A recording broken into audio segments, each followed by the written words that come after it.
Just as communism was never really about equality, this new version, which is deceptively called stakeholder capitalism, is not about equality either.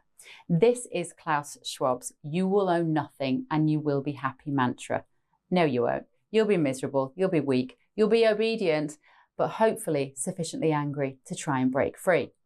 The UN's Agenda 2030 is all about control. Leaders lacking empathy are not troubled by reducing humanity to a mere data set upon which they can keep tabs. And at that point, we, the people, are nothing more than a commodity which can be monetized.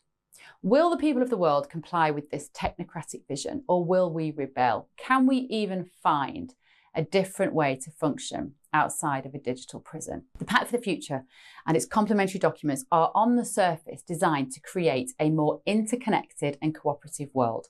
The Global Digital Compact claims to aspire to making the use of digital technologies more responsible and inclusive. Who wouldn't want that? They claim that they are concerned about digital privacy, cybersecurity, and the digital divide.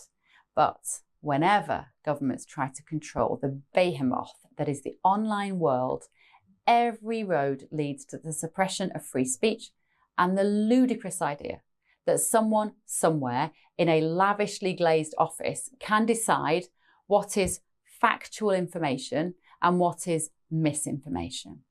The Declaration on Future Generations cleverly ramps up the guilt.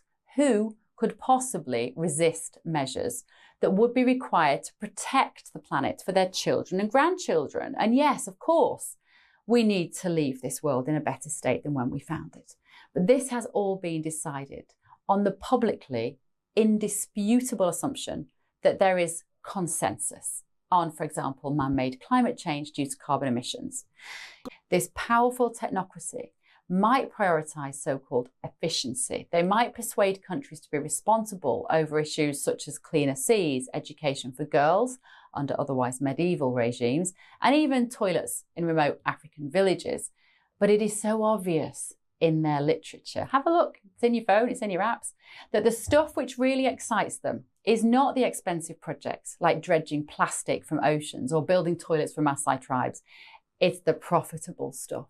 It's the wind turbines. It's the solar farms currently being built on top of beautiful natural life-giving farms. It is surveillance on the streets. It's the highly profitable diversity and inclusion ticket, which perhaps contains a blatant contradiction between the UN's ambition to empower women and girls, but also heavily promote the trans ideology, which can steal spaces from those women and girls. We all need to become hyper-vigilant to the 2030 UN agenda. Its endgame is control. Where and when you travel, what you eat, who you can see, what you can say. But all is not lost.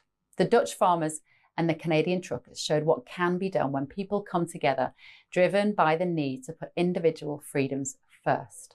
The freedom to transact, to trade, to refuse an injection that they didn't want in the case of the truckers, even just to grow the food that the farmers want to grow in the way that they want to grow it.